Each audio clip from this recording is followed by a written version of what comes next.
사랑하는 채움과 비움의 교회 성도 여러분, 5월 27일 수요일 묵상의 시간입니다. 오늘 묵상하실 말씀은 창세기 48장 8절에서 22절 말씀입니다. 우리 한 목소리로 봉독하시겠습니다. 이스라엘이 요셉의 아들들을 보고 이르되 이들은 누구냐? 요셉이 그의 아버지에게 아뢰되 이는 하나님이 여기서 내게 주신 아들들이니이다. 아버지가 이르되 그들을 데리고 내 앞으로 나아오라. 내가 그들에게 축복하리라. 이스라엘의 눈이 나이로 말미암아 어두워서 보지 못하더라. 요셉이 두 아들을 이끌어 아버지 앞으로 나아가니 이스라엘이 그들에게 입맞추고 그들을 안고 요셉에게 이르되 내가 내 얼굴을 보리라고는 생각하지 못하였더니 하나님이 내게 내 자손까지도 보게 하셨도다. 요셉이 아버지의 무릎 사이에서 두 아들을 물러나게 하고 땅에 엎드려 절하고 오른손으로는 에브라임을 이스라엘의 왼손을 향하게 하고 왼손으로는 므낫세를 이스라엘의 오른손을 향하게 하여 이끌어 그에게 가까이 나아가매 이스라엘이 오른손을 펴서 차남 에브라임의 머리에 얹고 왼손을 펴서 므낫세의 머리에 얹으니 므낫세는 장자라도 팔을 엇바꾸어 얹었더라. 그가 요셉을 위하여 축복하여 이르되 내 조부 아브라함과 아버지 이삭이 섬기던 하나님, 나의 출생으로부터 지금까지 나를 기르신 하나님, 나를 모든 환난에서 건지신 여호와의 사자께서 이 아이들에게 복을 주시오며 이들로 내 이름과 내 조상 아브라함과 이삭의 이름으로 칭하게 하시오며 이들이 세상에서 번식되게 하시기를 원하나이다. 요셉이 그 아버지가 오른손을 에브라임의 머리에 얹은 것을 보고 기뻐하지 아니하여 아버지의 손을 들어 에브라임의 머리에서 므낫세의 머리로 옮기고자 하여 그의 아버지에게 이르되 아버지여 그리 마옵소서 이는 장자이니 오른손을 그의 머리에 얹으소서 하였으나 그의 아버지가 허락하지 아니하며 이르되 나도 안다 내 아들아 나도 안다. 그도 한 족속이 되며 그도 크게 되려니와 그의 아우가 그보다 큰 자가 되고 그의 자손이 여러 민족을 이루리라 하고 그날에 그들에게 축복하여 이르되 이스라엘이 너로 말미암아 축복하기를 하나님이 내게 에브라임 같고 므낫세 같게 하시리라 하며 에브라임을 므낫세보다 앞세웠더라. 이스라엘이 요셉에게 또 이르되 나는 죽으나 하나님이 너희와 함께 계시사 너희를 인도하여 너희 조상의 땅으로 돌아가게 하시려니와 내가 내게 내 형제보다 세겜 땅을 더 주었나니 이는 내가 내 칼과 활로 아무리 족속의 손에서 빼앗은 것이니라. 아멘. 세상은 공평하지 않습니다. 뛰어난 능력을 타고나는 사람이 있습니다. 하지만 어떤 사람은 무엇을 해도 평범하죠. 저처럼요. 어떤 사람은 입에 금수저를 물고 태어납니다. 어떤 사람은 가난하게 태어나죠. 다른 조건을 가지고 살아가면 사람들은 저마다 다른 결과를 내기 마련입니다. 출발선이 다른데 어떻게 공평한 인생을 살 수 있겠습니까? 이런 생각을 하면 우리가 의심할 수 있습니다. 공평하신 하나님, 그 하나님은 이 세상을 공평하게 주관하고 계실까요? 하나님은 정말 공평하신 걸까요? 어제 본문 마지막에 야곱은 요셉에게 그의 두 아들 에브라임과 므낫세를 자신의 아들로 삼겠다고 선언합니다. 이 갑작스러운 선언은 언뜻 이해하기 힘들죠.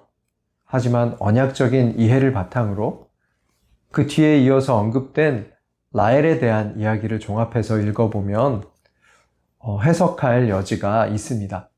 창세기 47장 7절 말씀 같이 읽겠습니다. 내게 대하여는 내가 이전에 밧단에서 올 때에 라헬이 나를 따르는 도중 가나안 땅에서 죽었는데 그곳은 에브랏까지 길이 아직도 먼 곳이라. 내가 거기서 그를 에브랏 길에 장사하였느니라. 에브랏은 곧 베들레헴이라. 예레미야 선지자는 라헬을 이스라엘 민족의 어머니로 묘사합니다. 이스라엘이 망해서 바벨론에 끌려가는 장면을 라헬이 자식을 위해 애곡했다 시적으로 표현합니다.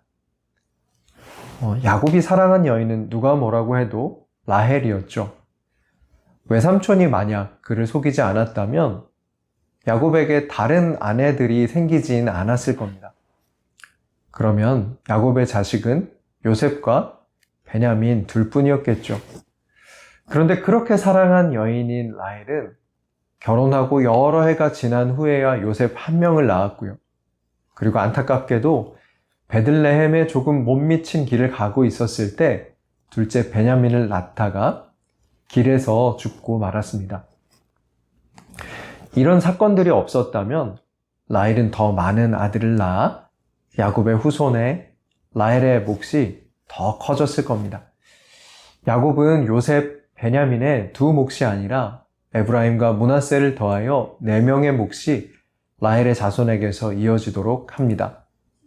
야곱이 의도한 것은 아니겠지만 이 선택으로 훗날 출애굽 때 레위 지파를 제외하고 12개의 지파가 온전하게 유지될 수 있게 됩니다.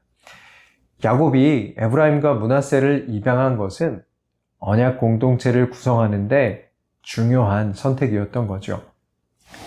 야곱이 그들을 입양한 이유는 개인적이었겠지만 하나님은 그의 선택이 언약 공동체를 온전하게 세우도록 이끄셨습니다. 나중에 예수님 탄생 무렵에 헤롯이 2살 이하의 아이들을 죽일 때 예레미야가 했던 표현, 라헬이 애곡했다라는 그 표현이 마태복음에 다시 한번 인용됩니다. 그때는 절망적인 사건 이후에 구원을 이루실 예수 그리스도의 탄생이 그려집니다. 하나님의 구원의 언약은 끊어질 듯 사라질 듯 위태해 보입니다. 하지만 그 하나님의 언약은 반드시 이어집니다.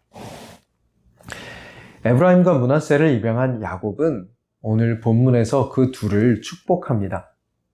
입양한 두 아들에게 손을 얹어 축복한 겁니다. 먼 과거에 이삭이 야곱과 에서 둘에게 손을 얹어 축복했다면 그들의 인생이 이렇게 꼬이지는 않았을 거라는 생각이 듭니다. 하지만 그들의 실수에도 하나님은 이집트와 메소포타미아 문명의 사람들이 가뭄으로 죽지 않도록 보호하셨고 더 나아가 언약의 백성인 야곱의 가족을 살리시고 이렇게 그들의 인큐베이터인 이집트로 들어가도록 하는데 사용하셨습니다. 야곱은 두 사람을 축복하기 위해서 오른손은 차남 에브라임에게, 왼손은 장남 므낫세에게 얹었습니다. 그런데 그것을 보고 요셉이 싫어합니다. 장남에게 오른손, 차남에게 왼손을 올려 축복하는 것이 바른 전통이었던 것 같습니다. 그런데 야곱은 왼손과 오른손을 교차하여 축복하고 있습니다. 요셉은 아버지에게 손이 틀렸으니 왼손과 오른손을 바꿔달라고 요청했습니다. 하지만 야곱의 대답은 단호합니다. 창세기 48장 19절 말씀 같이 읽겠습니다. 그의 아버지가 허락하지 아니하며 이르되 나도 안다 내 아들아 나도 안다. 그도 한 족속이 되며 그도 크게 되려니와 그의 아우가 그보다 큰 자가 되고 그의 자손이 여러 민족을 이루리라. 하나님의 언약은 위태해 보여도 끊어지지 않고 이어집니다. 우리가 이해하지 못하는 방법으로요. 하나님께서 에서가 아닌 야곱을 선택하신 이유를 우리는 알지 못합니다. 하나님께서 야곱을 통해 에브라임에게 맞이의 복을 주신 이유를 우리는 이해할 수 없습니다. 그런데 하나님은 그런 선택을 통해서 구원을 이루십니다. 이런 부분은 우리가 이해할 수 없는 하나님의 영역입니다. 하나님은 하나님의 방식으로 사람을 세우시고 하나님의 일을 이루어 가십니다. 여기서 생각할 것이 있습니다. 그럼 므낫세는 하나님께서 버리셨습니까? 아니죠. 하나님께서 먼 훗날 북이스라엘의 대표 지파로 에브라임을 사용하셨습니다. 하지만 므낫세는 여전히 중요한 이스라엘 공동체의 한 지체였습니다. 그 두 지파를 사용하시는 방식이 다른 것이죠. 에브라임은 선택하시고 므낫세는 버린 것이 아니고 에브라임과 므낫세를 각기 다르게 선택하신 것입니다. 에베소서 말씀에 이와 유사한 구절이 있죠. 에베소서 4장 11절 말씀 같이 읽겠습니다. 그가 어떤 사람은 사도로, 어떤 사람은 선지자로, 어떤 사람은 복음 전하는 자로, 어떤 사람은 목사와 교사로 삼으셨으니. 바울 당시의 교회에서도 하나님은 사람들을 선택하시되 각각 다른 모양으로 사용하셨습니다. 어떤 사람은 사도로 예수 그리스도께 사명을 위임받아서 예수님의 가르침을 전했고, 어떤 사람은 선지자로 하나님의 뜻이 무엇인지 전하고 회개를 촉구하는 사역을 했으며, 어떤 사람은 복음 전도자로 구원과 하나님 나라의 현재성을 가르쳤고, 어떤 사람은 목사로 지역교회의 목양을 맡았고, 어떤 사람들은 교사로 말씀을 가르치는 사역을 맡기셨습니다. 이러한 사역을 두고 누구의 사역은 중요하고 누구의 사역은 덜 중요하다, 누구는 능력이 있고 누구는 능력이 없다 판단할 수 없죠. 하나님은 그들을 각각 세우셔서 교회를 세우게 하셨습니다. 에베소서 4장 11절이 말하는 것은 각각 모두를 하나님께서 세우셨고 그들을 통하여 하나님께서 하나님의 교회를 세우신다는 것입니다. 교회에서처럼 하나님은 가정에서, 직장이나 학교에서 우리에게 주신 각기 다른 은사로 각자가 다른 기회를 살아가게 하십니다. 다시 창세기 본문으로 돌아가면 야곱이 하나님의 뜻에 따라 에브라임에게 오른손을, 므낫세에게 왼손을 얹어 축복한 사건에 대해서 이삭이 에서를 편애했고 야곱이 요셉을 편애했었던 것과 같다라고 생각하시면 안 된다는 것을 알게 됩니다. 하나님은 에브라임과 므낫세를 다르게 사용하셔야 했던 것입니다. 하지만 둘 모두를 축복하셨습니다. 그들은 다른 것이지 차등이 있는 것이 아닙니다. 하나님의 공평은 자로 잰 것처럼 똑같은 것을 의미하지는 않습니다. 하지만 마치 하나의 생명체처럼 서로의 다름 안에서 조화를 이루도록 하시는 완전한 의미의 공평입니다. 사랑하는 체험과 비움의 교회 성도 여러분, 하나님께서는 놀라운 방식으로 하나님의 구원을 인류의 역사 가운데 이루어 오셨습니다. 그래서 그 구원이 우리에게까지 왔습니다. 때로는 우리가 이해할 수 없는 방식으로 이 모든 구원을 이루셨습니다. 우리는 하나님께서 일하시는 방식을 하나님의 주권이라고 인정합니다.